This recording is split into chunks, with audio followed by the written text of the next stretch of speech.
Hello everyone, it's CanConservative News channel. I'm Philip, and I will talk today about what the RCMP is doing. They're reclassifying firearms that should not be reclassified, in my opinion, anyways. Um, what brought this story to my attention is actually a victims' rights group, Sons.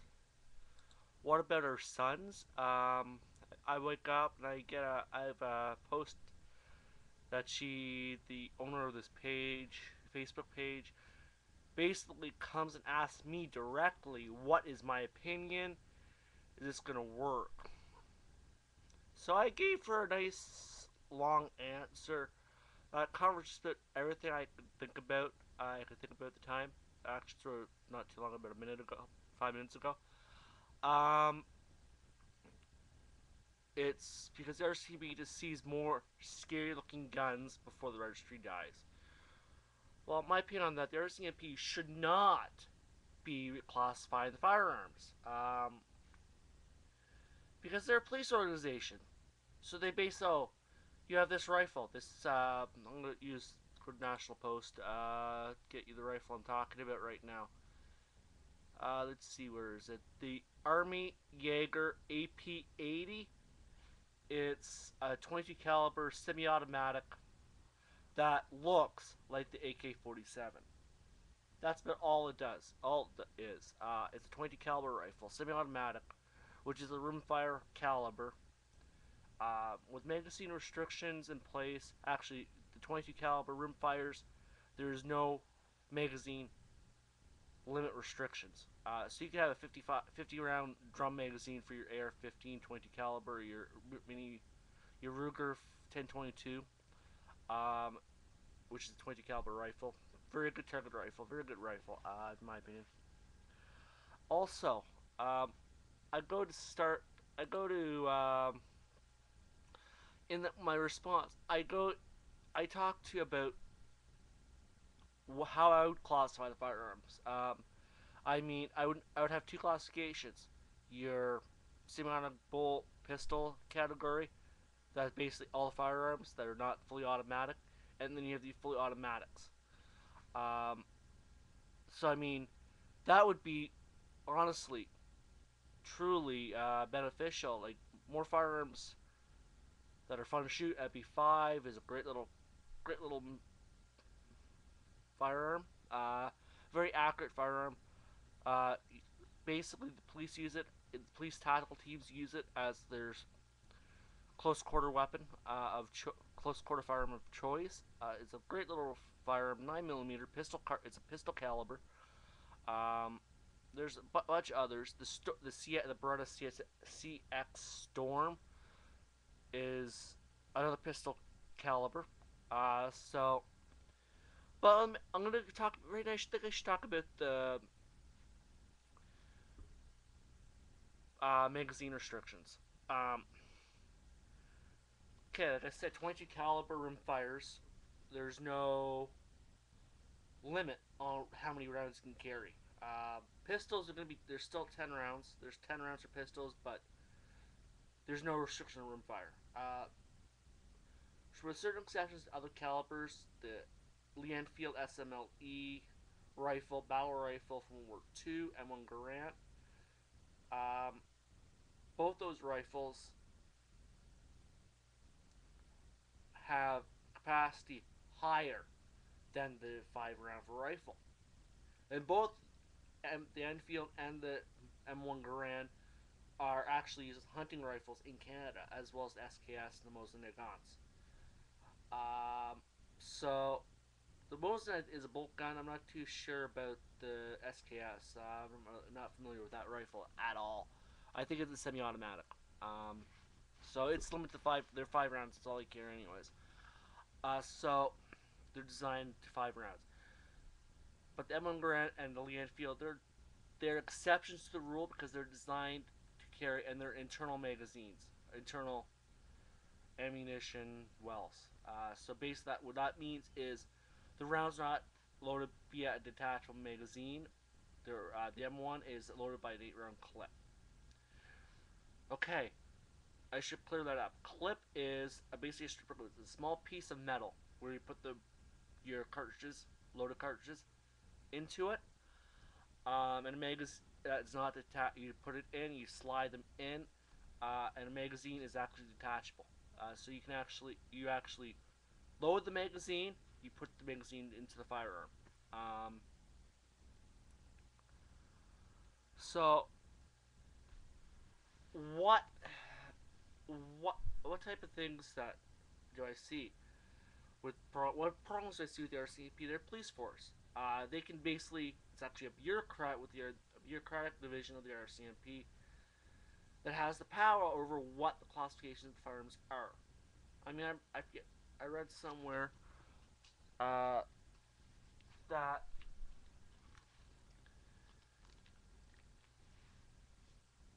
somebody was saying that we should people that should be classifying the firearms should be somebody who knows the firearms. They say the Canadian Army. I disagree. I say it should be a committee. We're living in a democracy. Still living in a democracy. I don't care what people say about Stephen Harper and dictatorship and all that bullshit. But we should have a committee of people on both sides of the fence discussing this. Equal amounts with a chairperson who is very knowledgeable.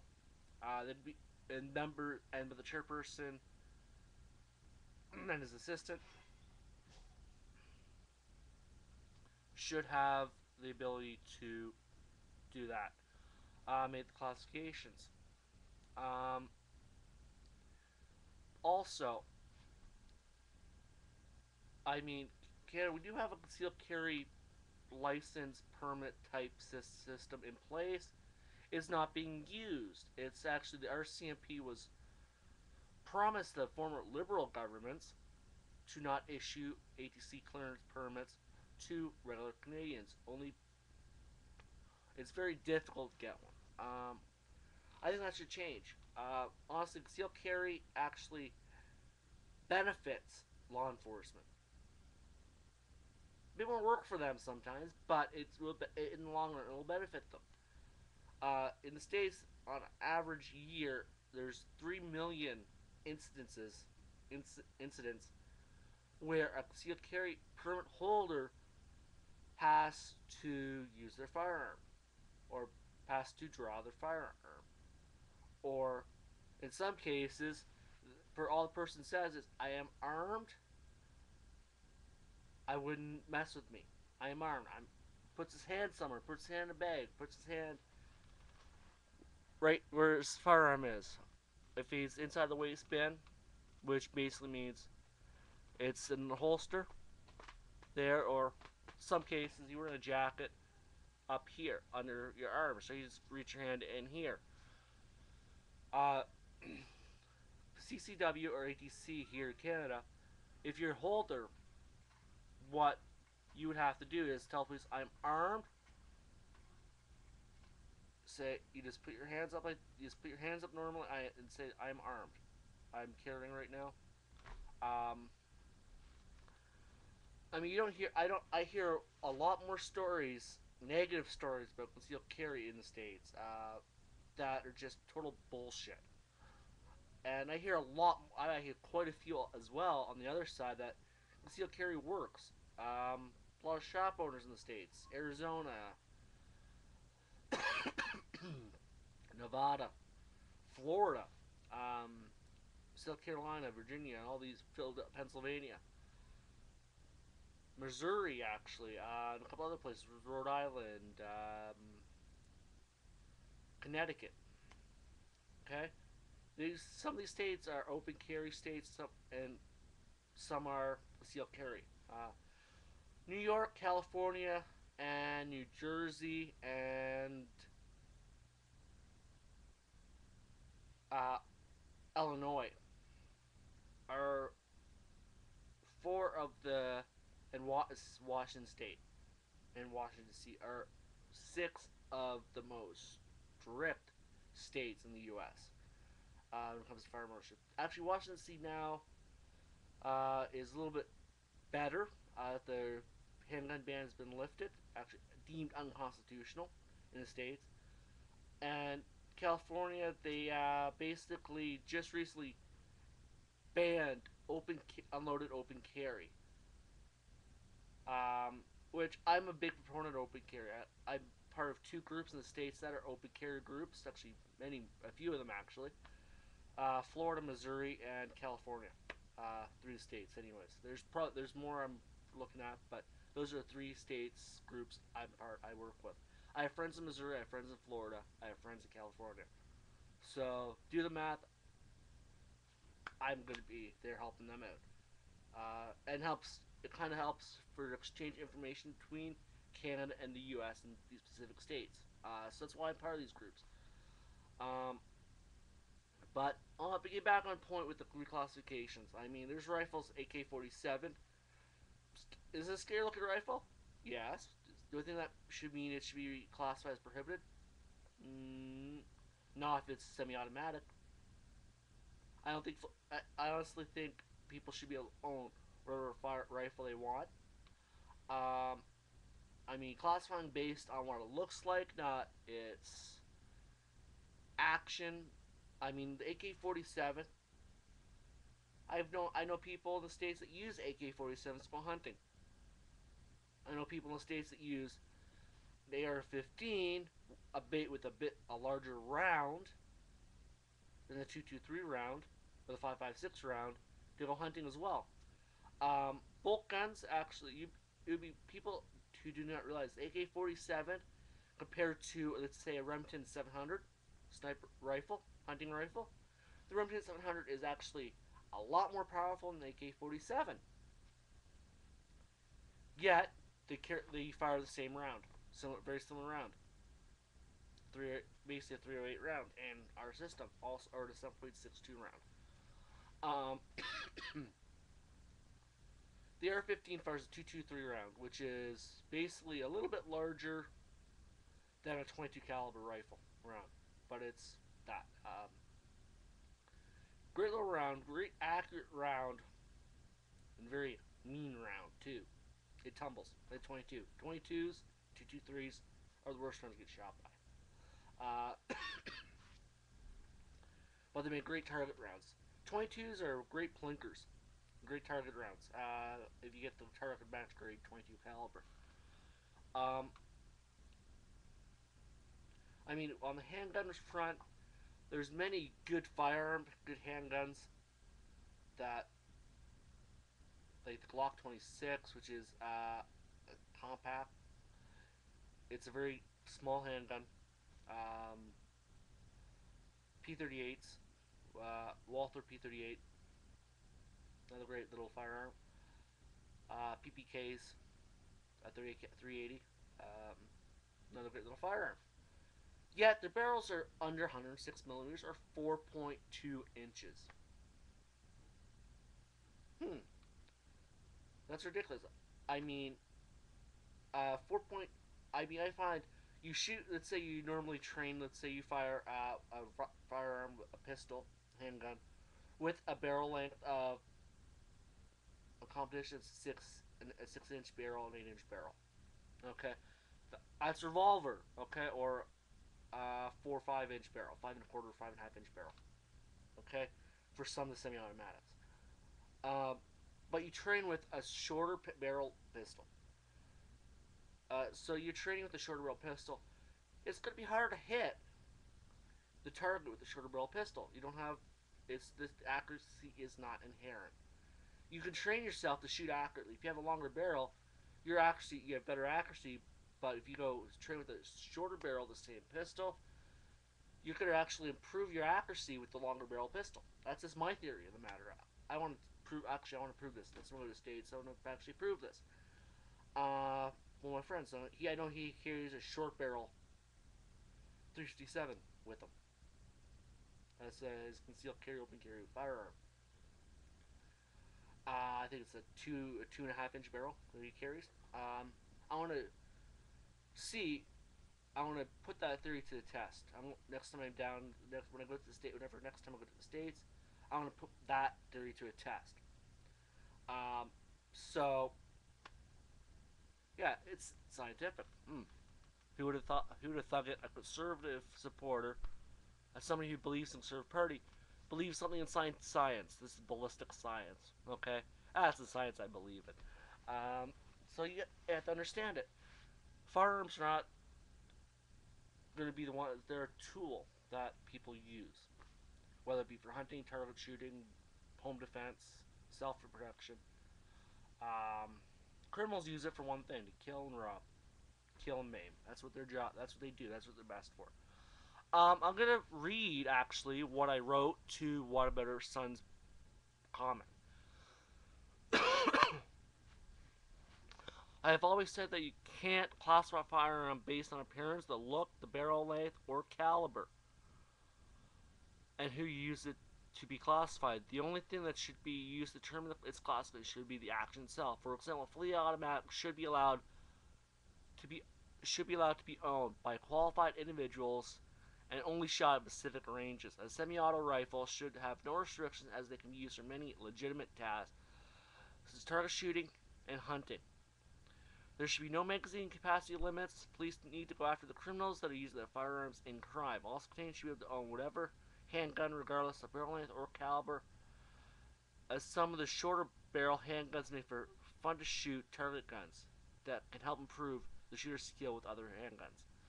Overall, the RCMP should not be in charge of classifying any firearm, as that gives them license to create criminals if they refuse to surrender their property that they will never be compensated for. Case in point is the Army AP-80, the 22 caliber rifle, looks like the AK-47, was recently reclassified as prohibited because it looks like the AK-47. In my honest opinion, the classification of firearms is beyond stupid. It should be axed immediately and replaced with a system that has two categories: semi and bolt pistol and all that, and that of fully automatic as the other.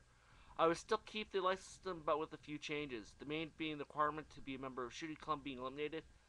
I would keep the course requirements in place. I would also remove any restrictions on authorization to carry, Canada's concealed carry system, and scrap the ATT authorization to transport, which basically for restricted, as right now, if you own a restricted firearm, you want to go shoot your restricted firearm like your AR-15s, your handguns, you need an ATT authorization to transport it to and from the range. You get terms if you go to the same range all the time. You get terms that a 5-year period where it's valid for, so you don't have to go back and forth and running around with your head cut off. um, Why for ATC? Because it's a very bad world, and that law-abiding Canadians who don't want to become the victims to a home invasion or be attacked in the streets.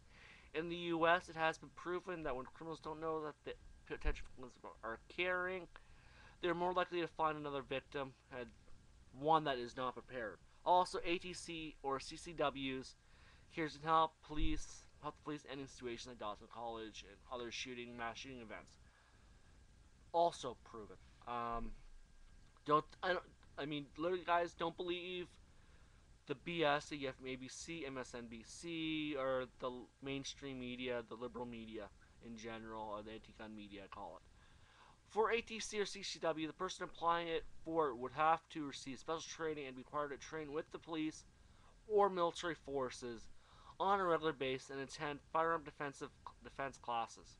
Basically, classes where you're taught techniques, methods in firearm, how to deploy your firearm, use your firearm in defense situations.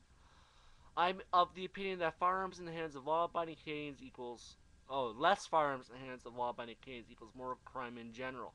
If more people are armed, the wolves, the criminals, or the miscreants would find themselves up Schitt's Creek without a paddle, as the sheepdogs, the ones that stand in the way of the wolves, which can be the police and the CCW ATC civilian holders, who could also stand in the way between the wolves and the sheep, the rest of the population that has thought this will happen to me.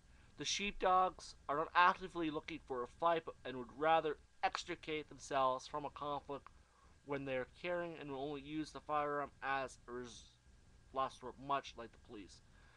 I hope that covers my thoughts. I am looking into a few other issues with the Firearms Act at the moment for more areas that could use a redesign or improvement. You may forward this on to your friends at the Toronto Police Services, but I ask you that you do not identify me. Um, yeah, I mean, we're at 20-minute mark already. I don't really give a shit about length of the video. So, um, but like I said, firearms in the right hands can be acts as a deterrent. Also, like another thing I didn't mention in that post was Canada. We can't protect our home. We don't have the castle. We don't have something similar to the castle doctrine anymore. Thanks to John Diefenbaker and his Bill of Rights, who conveniently left it out, and Pierre Elliott Trudeau, sorry, and the NDP party in early 80s, who as created the Canadian Charter of Rights and Freedoms, forgot to leave property rights and self-defense, self-protection rights in the charter, um, which is now hurting Canadians, making victims of Canadians when they don't need to be victims. It's a basic human right to be able to defend yourself and your property. A lot of people don't realize that, but it is. I mean, the U.S. has it right with the castle doctrine. Like recently, I think it was Oklahoma, rural area in Oklahoma, 18-year-old mother who just lost her husband, a young mother who just lost her husband a week before, was the victim of an attempted home invasion. She basically she grabbed, put a ball in her baby's mouth, 3-month-old son's mouth, grabbed the handgun, grabbed the shotgun, called 911, and basically when the guys came through the door, bam, one of the two down, the other guy ran. Okay, kudos to that, kudos to her. She did an outstanding job. So right there, that's a good point. That's just one of many cases I know of with regards to home defense situations turning out for the plus. Another case in Texas, who, by the way, in their law, if I remember correctly, is you can defend your neighbor's property as well. That's a novel idea. So in this one instance, I don't know when this was. This guy was home.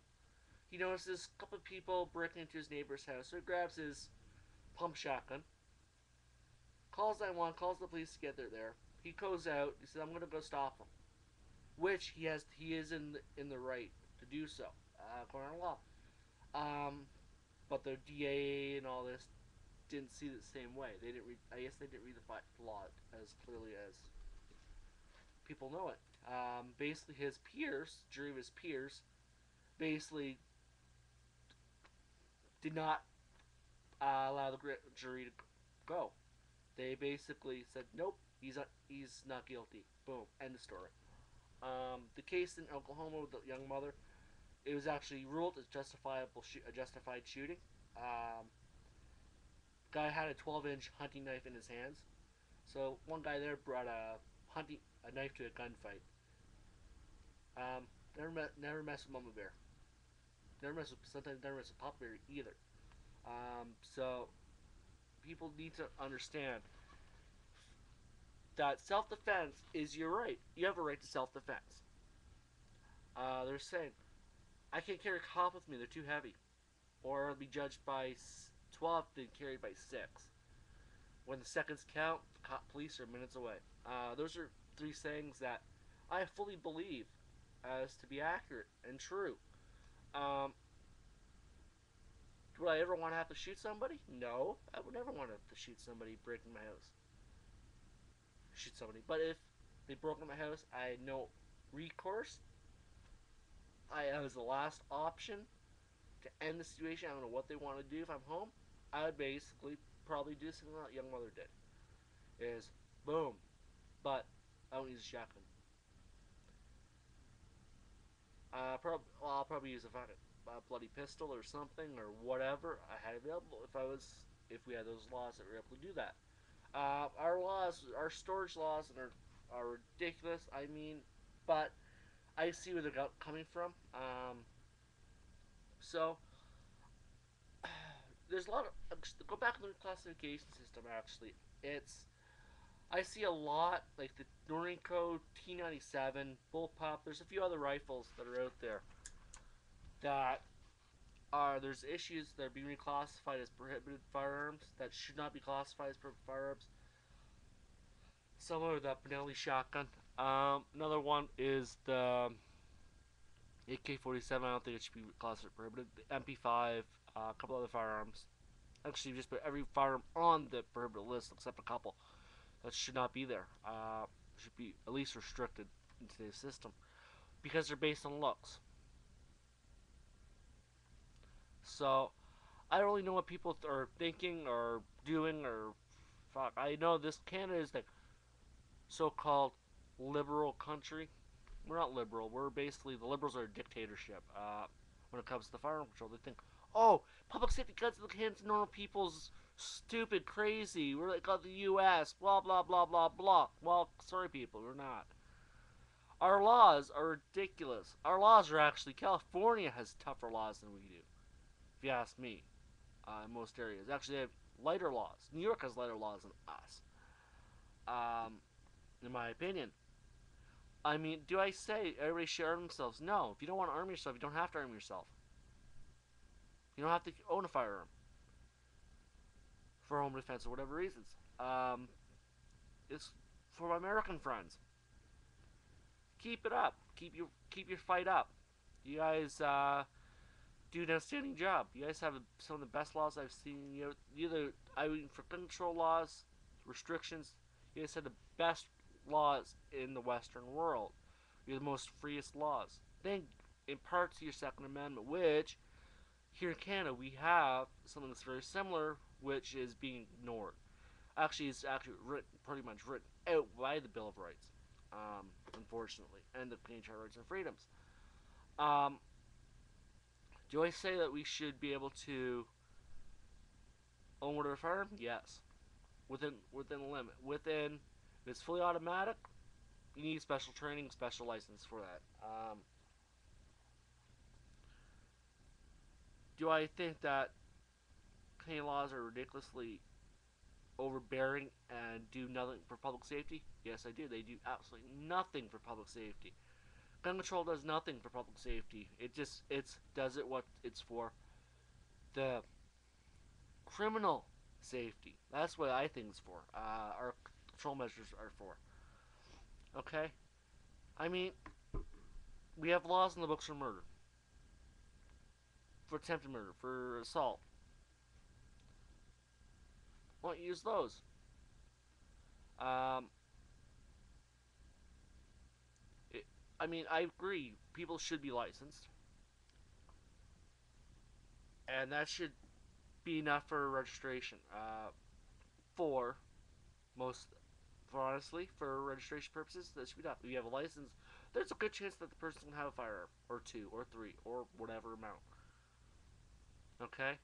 Um, so I mean, registering your rifles, your pistols, whatever. You know what? No, it's stupid. Re-registering them. It's almost like you're doing it twice. So it's getting to the point where I'm thinking, you know what? I want to be bad in competitions. I'm a pretty decent shot. I want to prove my. And honestly, shooting helps relax. It's a relaxing pastime. It's like golf, or chess, or whatever. It helps it, or it's one of those things that you do that makes you focus on what you're doing. I can have somebody yell and scream in my ear, and I'm gonna be like, they're not gonna phase me. I'm gonna be blocking them out. If it's my spotter, if I have a guy spotting for me, I'm gonna be like, oh, okay, make my adjustment. Okay, I'm shooting this. Okay, I'm shooting down to low right, low left, high right. Oh, okay, I'll just do my adjustments then. Um, Somebody yelling in my ear, I'm not gonna block him out. I'm gonna hear my spotter. Okay, it helps you focus, helps you relax. So you're in a position where like, okay, boom, okay. Rifle, pistol's a little different. Um, I'm gonna recommend a lot of people who don't understand. Read Dave Grossman's book. I forget the name of the book now, but I say read his book. I think the title is on killing or whatever. I'm not too sure what the title of the book is. I've seen it. I've read bits. I read part of it. I didn't finish the book. I didn't get a chance to finish the book. But firearm owners do legal firearms owners generally do not want to shoot somebody. 99.999% of them don't go looking for a fight. The point 0.0000001% of them may be looking for a fight. Most of us are not. Most of the people are not.